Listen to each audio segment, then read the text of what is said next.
Au clair de la lune, mon ami Pierrot. Un mois s'était écoulé depuis les derniers événements que nous venons de raconter. Pierrot, par un prodige qu'il m'est impossible de vous expliquer, grandissait à vue d'œil et si vite que le roi, tout émerveillé d'un phénomène aussi extraordinaire, avait passé régulièrement plusieurs heures par jour, immobile sur son trône, à le regarder pousser. Notre héros avait su, d'ailleurs, s'insinuer si adroitement dans les bonnes grâces du roi et de la reine, qu'il avait été nommé grand échanson de la couronne, fonction très délicate à remplir, mais dont il s'acquittait avec un tact parfait et une habileté sans égale. Jamais la cour n'avait été plus florissante, ni le visage de leurs majestés enluminé de plus riches couleurs, au point que c'était entre elles à ce sujet un échange perpétuel de félicitations tant que le jour durait. Seule entre toutes, la figure blême du seigneur Renardino avait considérablement jauni. C'était l'effet de la jalousie que lui inspirait l'élévation de notre ami Pierrot, qu'il commençait à haïr du fond du cœur. Le jeune pâtre que nous avons vu servir de guide de cortège avait été fait grand écuyer, et il n'était brouillé partout que de sa belle tenue et de sa bonne mine. Chaque fois que Fleur d'Amandier traversait la grande salle des gardes pour se rendre aux appartements de sa mère, il avait si bon air et paraissait si heureux en lui présentant sa hallebarde que la jeune princesse, qui ne voulait pas être en reste avec un écuyer si courtois, lui tirait en passant une révérence. Or, comme le jeune écuyer est appelé à jouer un rôle dans cette histoire, il est bon de vous dire tout de suite, mes chers enfants, qu'il s'appelait Cœur d'Or. Le bûcheron et sa femme avaient été nommés surintendants des jardins du palais, et, grâce à Pierrot, recevaient chaque jour dans la jolie maisonnette qu'ils habitaient les regatons de la desserte royale. Le méchant prince Azor troublait seul tant de bien-être. Le roi lui avait envoyé une magnifique ambassade, chargée de riches présents, pour lui offrir de nouveau la main de la princesse sa fille. Mais le prince, qui était toujours en colère, à en juger par l'état de sa barbe, de ses cheveux et de ses sourcils, qui étaient fort hérissés, avait fait déposer les présents dans son trésor et mettre à mort les ambassadeurs.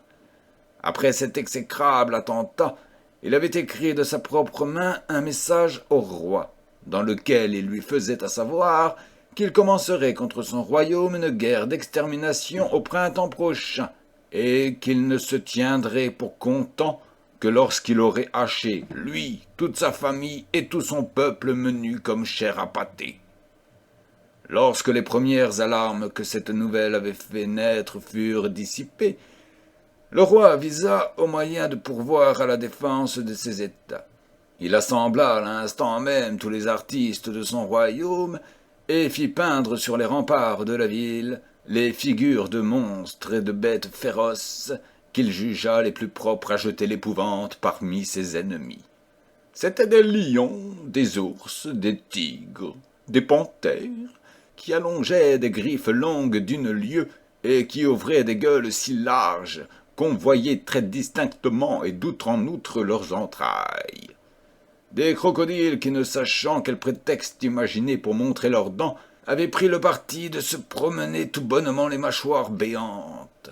Des serpents dont les immenses replis faisaient tout le tour des murailles et qui semblaient encore fort embarrassés de leur queue. Des éléphants qui, pour faire parade de leur force, se prélassaient gravement avec des montagnes sur le dos.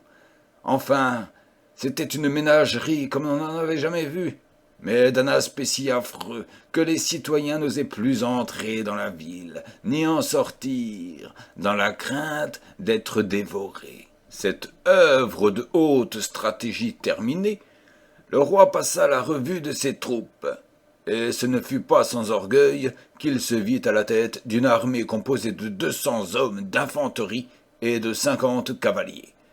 Avec une force aussi imposante, il se crut en état de faire la conquête du monde et attendit de pied ferme le prince Azor. Cependant, Pierrot, qui servait en sa qualité de grand échanson à la table du roi, s'était souvent laissé aller à contempler, dans une muette admiration, les traits si fins et si purs de Fleur d'Amandier. Et il y avait pris tant de plaisir qu'un beau soir, il sentit quelque chose remuer tout doucement dans sa poitrine, comme un petit oiseau qui s'éveillerait dans son nid. Tout à coup, son cœur avait battu si vite, puis si fort, qu'il avait été obligé de porter la main à son pourpoint pour mettre le holà. « Tiens, tiens, tiens !» s'était-il écrié sur toutes sortes d'intonations. Comment fait un homme étonné qui s'étonne encore davantage? Puis, après cette exclamation, il s'était retiré tout pensif et avait erré toute la nuit au clair de la lune, dans les jardins du palais. Je ne sais, mes enfants, quelle folle idée il se mit en tête, mais dès le lendemain, il entoura Fleur d'Amandier des attentions des plus délicates, plaça chaque jour à table devant elle un magnifique bouquet de fleurs fraîchement cueillies dans les serres du palais, et ne cessa de regarder du coin de l'œil la jeune princesse qui n'y prenait garde. Il était si préoccupé qu'il ne savait plus du tout ce qu'il faisait, et commettait dans son service bévue sur bévue. Tantôt il laissait choir la poivrière dans le potage du seigneur Renardino, tantôt il lui enlevait son assiette avant qu'il eût mangé. Une autre fois, il versa dans le dos de son excellence le contenu d'une aiguière, croyant donner à boire au roi, et enfin, au dessert, il lui jeta en plein sur sa perruque un immense plum pudding au rhum tout enflammé, ce qui avait si fort diverti sa majesté que pour lui donner carrière, on avait bien vite desserré la serviette qu'elle avait, suivant l'habitude, attachée autour de son cou. « Riez, riez !» avait grommelé tout bas le seigneur Renardino. « Rira bien qui rira le dernier !» Et après cette menace, il avait éteint sa perruque et fait semblant de rire comme les autres, mais du bout des dents, comme vous pensez bien. Quelques jours après, il y eut grand bal à la cour. Le roi, pour intéresser ses sujets à ses querelles contre le prince Azor, avait invité toutes les autorités civiles et militaires du pays. Jamais on n'avait vu de plus brillante assemblée. Le roi et la reine avaient revêtu pour la circonstance leurs grands manteaux d'hermine semés d'abeilles d'or, et portaient, enchâssés dans leur couronne royale, de gros diamants qui scintillaient comme des étoiles, mais qui étaient si lourds que leur majesté, la tête dans les épaules, ne pouvait broncher. Ce fut un spectacle vraiment féerique lorsque, sous le feu croisé des lustres et des candélabres, les danses commencèrent. Danses de cour tout éblouissantes d'or, de fleurs et de diamants, danses de bohème tout étincelantes de verve, de grâce et de légèreté.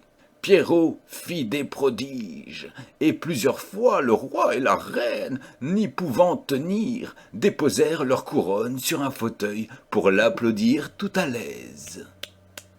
Ce fut bien autre chose encore lorsqu'il vint à danser avec Fleur d'Amandier. Il fallait voir alors, mes chers enfants, comme il y allait de ses deux bras, de ses deux pieds, de tout son cœur.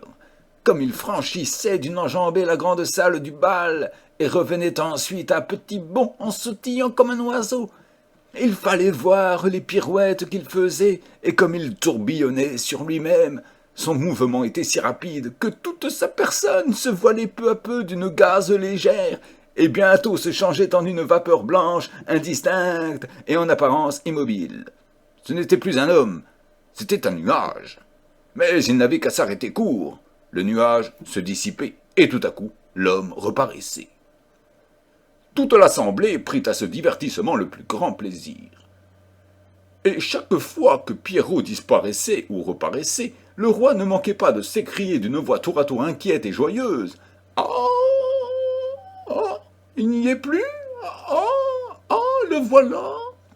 Exalté par le succès, notre héros résolut de couronner toutes ses prouesses par un coup d'éclat, c'est-à-dire par un grand écart. Mais au plus fort de ses exercices, la fatalité voulut qu'il accrochât de l'une de ses jambes à la jambe du seigneur Renardino, et patatras! Voilà notre grand ministre étendu tout de son long sur le plancher, tandis que sa perruque, lancée à 20 pas de lui, vomissait, en tournant sur son axe, des torrents de poudre, à rendre aveugle toute l'assemblée. Le pauvre homme se releva furieux, courut tout droit à sa perruque qu'il rajusta du mieux qu'il put sur sa tête, puis, saisissant Pierrot par un bouton de son pourpoint, « Beau masque, lui dit-il d'une voix que la colère faisait siffler entre ses dents, tu me feras raison de cette insulte. »« Comment, c'est donc vous ?» repartit ironiquement Pierrot. « Ah, tu joues la surprise !» répliqua Renardino. « Voudrais-tu par hasard me faire croire que tu ne l'as pas fait exprès ?»« Oh, pour cela, non !» repartit vivement Pierrot, « car je mentirais. »« Insolent !»« Plus bas, Excellence, le roi vous regarde, et pourrait s'apercevoir que votre perruque est de travers. » Pour s'assurer du fait, Renardino porta brusquement la main à son front. « Voyons, » reprit Pierrot en reculant d'un pas, « ne faites pas tant de poussière. C'est un duel que vous voulez, n'est-ce pas ? Un duel à mort. Très bien. Il ne faut pas rouler vos yeux comme vous faites pour me dire une chose aussi simple. Le rendez-vous ? Le rond-point de la forêt verte. Charmant. Et l'heure ? Demain matin, à 8 heures. J'y serai, seigneur Renardino. » Et faisant une pirouette, Pierrot vint se placer auprès de la porte d'entrée, où se tenait Cœur d'Or. Il y était à peine que le jeune écuyer qui l'avait vu, non sans dépit, danser avec Fleur d'Amandier, lui laissa tomber sur le pied le bout ferré de sa hallebarde. « Allons, saute, Pierrot !» lui dit-il en même temps tout bas, et Pierrot de bondir, en poussant un cri de douleur jusqu'au plafond. À ce nouveau tour de force, les applaudissements éclatèrent de plus belle. Le roi et la reine se renversèrent en riant sur leur trône, et leurs couronnes, perdant l'équilibre, s'en allèrent rouler comme deux cerceaux dans la grande salle du bal. Par bonheur, les courtisans étaient là. Ils coururent après. Laissons-les faire, mes chers enfants, c'est leur métier. Après la danse, la musique eut son tour. On entendit d'abord des grands airs d'opéra exécutés par les virtuoses les plus célèbres de la Bohême, ce qui n'empêcha pas que la reine fut obligée plusieurs fois de pincer le roi qui s'oubliait sur son trône. Lorsqu'on eut payé le juste tribut d'hommage qui est dû au grand maître, Fleur d'Amandier se leva de son siège et chanta sans se faire prier. À la bonne heure, ce fut merveille d'entendre cette voix fraîche et pure, tour à tour voix de Fauvette et de Rossignol, qui tantôt modulait des sons tristes à faire pleurer, et tantôt éclatait en 1000 notes joyeuses qui pétillaient dans l'air comme des fusées. Tout le monde était attendri. La reine sanglotait, Cœur d'Or, sa hallebarde à la main, pleurait comme un enfant, et le roi, pour dissimuler son émotion, se moucha si fort qu'il fallut faire le lendemain des réparations aux voûtes du palais. Lorsque le silence fut rétabli, le roi dit tout bas à la reine : « Je voudrais bien entendre maintenant une petite chansonnette. »« Y pensez-vous, sire, une chansonnette ? Il n'y a que cela qui m'amuse, vous le savez bien. Mais, sire, je veux une chansonnette, entendez-vous ? Il me faut une chansonnette où je veux me mettre en colère. »« Calmez-vous, sire, » reprit la reine qui traitait le roi en enfant gâté, et se tournant vers le cercle de dilettantes. « Messieurs, dit-elle, le roi désire que vous lui chantiez une chansonnette. » Tous les dilettantes se regardèrent stupéfaits, mais aucun d'eux ne bougea. Le roi commençait à s'impatienter, lorsque Pierrot, écartant la foule, s'avança jusqu'au pied du trône. « Sire, dit-il en faisant un profond salut, j'ai composé hier, en votre honneur, une petite chanson, au clair de la lune. Vous plairait-il de l'ouïr ? » « Je veux l'ouïr, en effet, répondit le roi, et incontinent. À ces mots, Pierrot prit une guitare et, la tête penchée sur l'épaule, chanta. Je ne saurais vous décrire, mes chers enfants, l'enthousiasme que cette chanson excita dans la grande salle du bal. Le roi en trépignait sur son trône, et toute la cour battit des mains en faisant chorus. Pendant toute la soirée, on ne parla d'autre chose que de l'air de Pierrot, et les grands virtuoses de la bohème s'esquivèrent l'un après l'autre pour aller composer bien vite sur cet air des variations magnifiques que vous ne manquerez pas d'apprendre un jour ou l'autre, mes pauvres enfants. À minuit, le roi et la reine se retirèrent dans leurs appartements et se mirent au lit. Mais ne pouvant dormir, ils se dressèrent tous deux sur leurs séants et chantèrent à gorge déployée le fameux nocturne, jusque bien avant dans la nuit.